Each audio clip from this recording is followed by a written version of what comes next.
This is my raggedy, disheveled, blue morning look. See how you like it. I know how addicted you are to my rants, and from time to time I drop one of them just to keep you around, a phenomenon known as stickiness in internet engineering parlance. I want you to stick around, so I stick around, etc., etc. Today we're going to discuss the state of the world as we unfortunately know it. We're going to ask the question, what is wrong with our dystopian reality? And yes, it's going to be a royal rant. But before we go there, let me answer a few of your questions.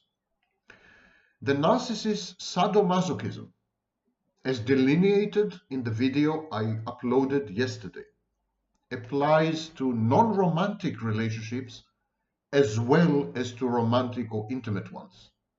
Same dynamic of using sadism to provoke reactive abuse for masochistic supply applies, the narcissist applies it to friends, family, neighbors, colleagues, parishioners, you name it. Wherever the narcissist finds himself in a pathological narcissistic space, in a shared fantasy, which is one subtype of a pathological narcissistic space, narcissist uses a sadomasochistic strategy, the one I delineated in yesterday's video. And yes, it applies to all kinds of narcissists, overt, covert, and so on. The difference between overts and coverts is that overt, grandiose narcissists would deny being masochists. They would reframe it differently. For example, they would say, I'm a crusader, I'm a savior, I'm a rescuer, I'm a healer, I'm on a mission. While covert narcissists would adopt it as a badge of honor. You know, I'm suffering, I'm a victim. Okay. Second point, the narcissist does not consider reactive abuse as narcissistic injury, let alone narcissistic mortification. Why? If the narcissist partner abuses him, tortures him, mistreats him, humiliates him, denigrates him, why does the narcissist feel elated? Why doesn't he experience this as narcissistic injury? Because the narcissist perceives himself as the cause of the reactive abuse. He makes it happen. He pushes his partner to behave in highly specific ways. So reactive abuse, the intimate partner's reactive abuse, enhances the narcissist's sense of omnipotence, buttresses his grandiosity, and therefore it's the exact opposite of narcissistic injury. It's narcissistic gratification or narcissistic supply. The last point is the source of cognitive distortions, such as grandiosity or catastrophizing. There are many sources. Now, both grandiosity and catastrophizing predispose the narcissist to depression, predispose everyone to depression. Cognitive distortions result in depression. Whenever we divorce the world, whenever we betray ourselves, whenever we migrate to a world of fantasy, we experience depression. And these are known as cognitive distortions, and they have many roots and many sources. For example, cognitive distortions can be compensatory to early childhood abuse and trauma. Children who are exposed to abuse and trauma develop cognitive distortion as a way to avoid reality, to escape the pain and the hurt and the shame. Cognitive distortions can be the sad outcomes of brain abnormalities or traumatic brain injuries. Societal anomie, when society falls apart, when norms disintegrate or are changed. In that case, there's a lot of cognitive distortions going on as defenses. Technology can foster and engender and encourage and enhance and magnify and amplify cognitive distortions. Actually, certain technologies are founded upon cognitive distortions. They rely on cognitive distortions for profitability and viral spread. Peer pressure and conformity also lead to cognitive distortions. Being a member of a fatalistic, defeatist, or deterministic culture, this yields cognitive distortions. And finally, expectations, especially the expectations of significant others, they lead to cognitive distortions. So, I hope I clarified or answered some of your questions. And now it's my turn. I have the right to rant, and I intend to do this with the utmost pleasure. Let's start with the fact that if you give flowers to a woman on a first date, you may end up in prison as a sexist love bomber. Love bombing is now outlawed and criminalized in the United Kingdom, and it seems to be a spreading trend. So if you give flowers, if you say I love you too soon, that's a crime. But if you recommend suicide to a mentally ill patient, you get paid by the state for a therapy session or by the insurance company. That's okay. That's normal. That's healthy. That's a thing that should be done. That's normative. What kind of sick world we live in? Where giving flowers is a crime, but pushing someone to commit suicide is a virtue. A payable virtue, mind you. You make money out of it as a mental health practitioner. If you befriend people in real life, you are a mentally ill, codependent people pleaser. Only if they are real people in real life. Befriending people is a submissive, deplorable, reprehensible act. You should never do this because it demonstrates your codependency, your people-pleasing tendencies, and generally your mental illness. Only the mentally ill bond together, it seems. But if you befriend the very same people online, you're cool, you're hip. The longer your friends list, the longer the number of followers, the greater the number of subscribers, the more of an influencer you are. Virtual friends, unreal friends, fake friends, digital friends are okay. Real life friends, that's not okay. That's proof of mental illness. It's beginning to be interesting, isn't it? Next, if you read books, you're a nerd. Not only are you a nerd, but you're probably an incel, involuntary celibate. But if you play video games, you fit in. You're fun to be with. You're hip and you're cool. So, books are out, video games are in.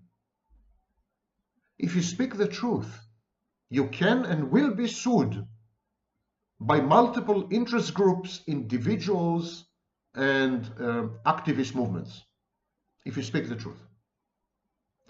An article I've just written about the Me Too movement has been banned by LinkedIn, and I've been warned that my account may be terminated. All I did was analyze the excesses of the Me Too movement and why we should step back and have a clear, objective, and cold look at what's happening. No. Self-censorship is all the rage. There's more censorship in the West than in China and Russia combined. Only it is self-censorship, politically correct censorship, woke censorship. Sick. This is sick. So if you speak the truth, people hate you.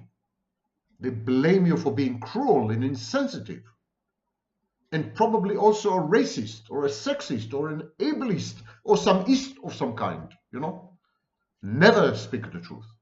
If you flatter, if you cajole, if you fake, if you bullshit your way through, you become a global guru. You become a role model.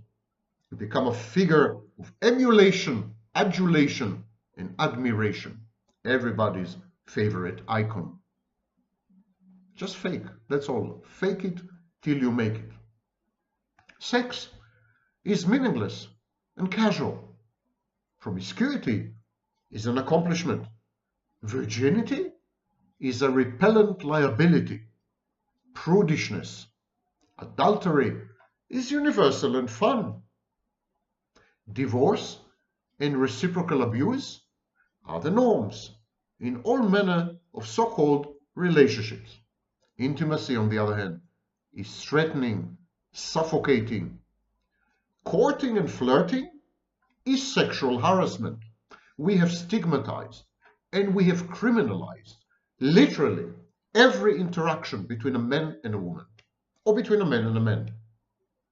Every sexual interaction, every act of flirting, every attempt at courting, every modest enterprise of intergender communication have been outlawed, criminalized, and thousands of people are spending time in prison. They're doing time for these utterly innocuous things.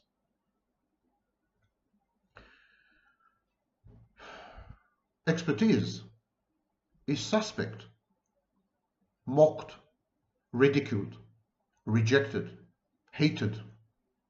Paranoid ideation. Whenever someone presents himself as an expert, regardless of his or her credentials, which may be bona fide and totally legitimate, expertise itself is a crime. Expertise itself is suspect. It is a blemish. Expertise is hated. Ignorance is elevated.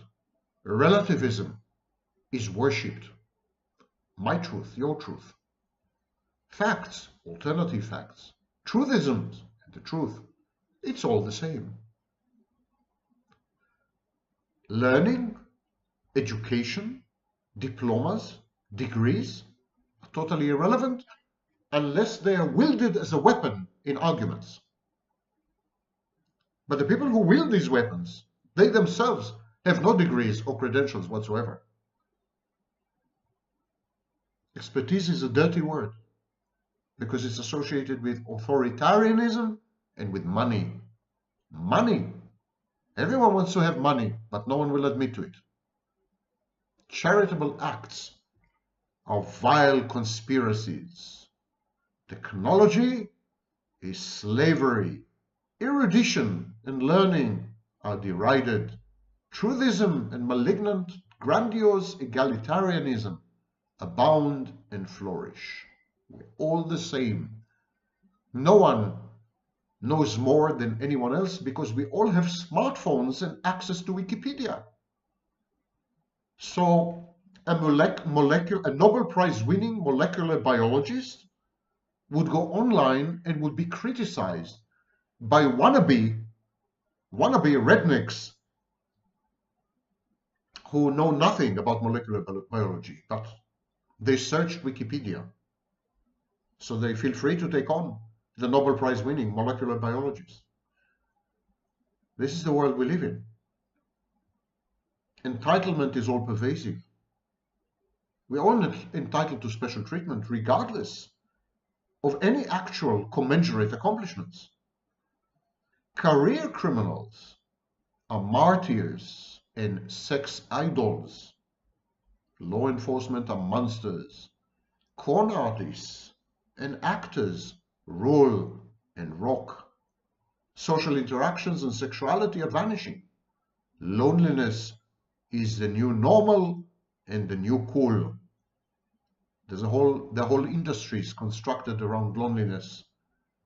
Technologies such as social media encourage loneliness, discourage intimacy. They want to monetize your eyeballs. If your eyeballs are on your girlfriend, they're not on Facebook. That's bad for business. The occult, the paranoid, and the irrational, the stupid, the conspiratorial, they are considered superior to science, for example. Rationality, learning, books. These have become niche, shameful pursuits. Birth rates have tumbled under the replacement rate. We're disappearing. We're disappearing in the West, in Western civilization, but we're beginning to disappear in other places such as Africa and Asia. As a species, our growth rate is slowing. I could say this is an excellent thing. We don't need more people. We do need more people. we need 200 million new children in order to support the crumbling pension systems in the world. There are too many old people. In some countries, 25% of the population is above the age of 65 and eligible for pension. Who's going to pay for these pensions if we don't have babies, if we don't make children? So birth rates have tumbled. People are proud of being childless, selfishly pursuing fun. Clubbing at age 45, doing coke. That's the new hip, the new cool. That's a new role model. Marriage and parenthood are widely shunned, frowned upon, ridiculed even. They're the choices of the hoi polloi, the great unwashed. Only stupid people get married and have children. And if you do have a child, it's a kind of a toy, an afterthought. In your 30s or your 40s, you want to play something new. It has novelty value. You want to play with a new toy. Only the virtual is real in our world. Digital companies are far more valuable than any manufacturing firms, any agricultural complexes. If you manufacture something tangible, something that people actually can eat or consume or place in their homes, you are at the bottom of the social ladder, the lowest of the lowest rungs. If you create NFTs, what the heck is that? If you create digital goods and wares, if you manipulate symbols and numbers, you're at the top. You belong to Wall Street. You belong to Silicon Valley. The manipulation of symbols, virtual environments are now far more valuable than anything real. And this is the trend. The metaverse is upon us. In this kind of environment, censorship is praised. Rabid and escalated self-promotion is touted. Brand me. Pluto-democracies, ochlocracies, mob rule, and authoritarian psychopaths govern the world over. Democracy is a sham and a joke anywhere in the world. Anywhere. And that includes allegedly democratic societies such as the United States and Israel. Poverty, hardship, and sickness are much more prevalent worldwide than we are led to believe. You see, poverty is relative. It's not an absolute thing, it's a relative thing. Sickness is now much more common than 50 or 100 years ago. It's because we're getting older, we are being told. Well, it's a lie, of course. It's because medicine is failing. Many more people are poor than 100 years ago. Because 100 years ago, the overwhelming vast majority of people were the same, equally poor. Today, inequality is the highest it's ever been after the 1920s. So, of course, many more people are poor, relatively speaking. Yes, they have televisions and refrigerators, but that's not the way to measure poverty. The way to measure poverty is the more or less equitable distribution of resources. And we are very far from that. Sickness, hardship, and poverty are the norms worldwide and are increasing by the day. And all this was before nature declared a war on us. Because now we are face to face with nature. Nature is displeased. And nature would not hesitate to eliminate us like this if nature considers us a threat to the totality of ecosystems and eco-niches around the world. If nature believes, so to speak, metaphorically, that we are the next agents of extinction, we will be extinguished first. We will go extinct first. Now we are at war, at loggerheads with nature itself. Watch the fires, watch the extreme weather events, the floods, the heat waves. This is nature's way of doing its best to get rid of us. I count my blessings. I don't have much longer to live. This is one planet I will be delighted to check out of. It is not mine, and I have no idea how I ended up here. I hate this brave new world, because in this brave new world, illiteracy is 140 characters long and has a face book. Everyone has 1,000 virtual friends, but virtually no real friend. The number of friends, the average number of friends has declined from 10 in 1980 to less than 1 today. Every child has a mother, but multiple fathers. Every child has a mother and multiple fathers, but no responsible, mature, adult parents. Knowledge is a matter of opinion, and opinions are a matter of fads, and fads are influenced by influencers, and influencers are teenagers peeling bananas on camera. Our idols sport muscles and vocal cords, but little else besides.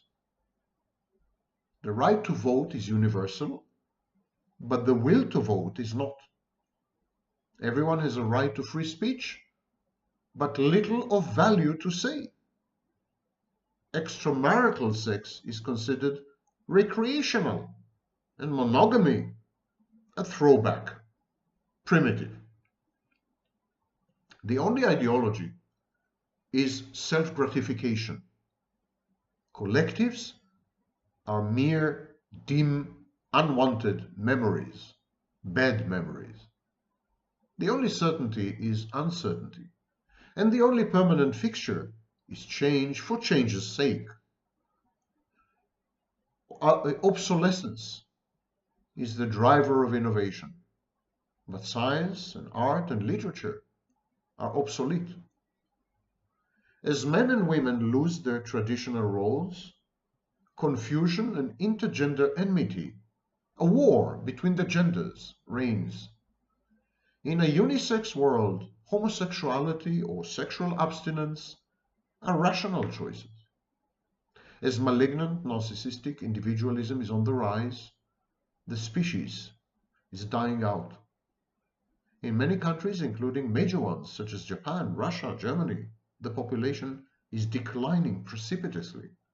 More than 1/3 of the youth of these places opt for celibacy and singlehood. Sperm counts have plummeted by a whopping 70%. We are in the throes of vanishing. And we do this with a penchant, with a smile. We regard the whole thing as the most entertaining cable television series ever, our own demise. The death of our decadent civilization, the collapse of everything from values to marriages, is perceived by us is the most amazingly thrilling and fascinating and entertaining television series ever. Because reality is nothing without reality TV. And TV is nothing without viewership. And viewership is nothing without influencers. And influencers are nothing without brands. And brands are nothing without consumers. And consumers are brainless. And this is the chain of being that we have established. We have failed as a species. We are unhappy. We are unhappy, and this is the only test of success. We have failed. We are committing suicide through pollution, through crime, through self-hatred, through narcissism, through egotism. We are dying because in our dystopian world, it's the only rational choice left.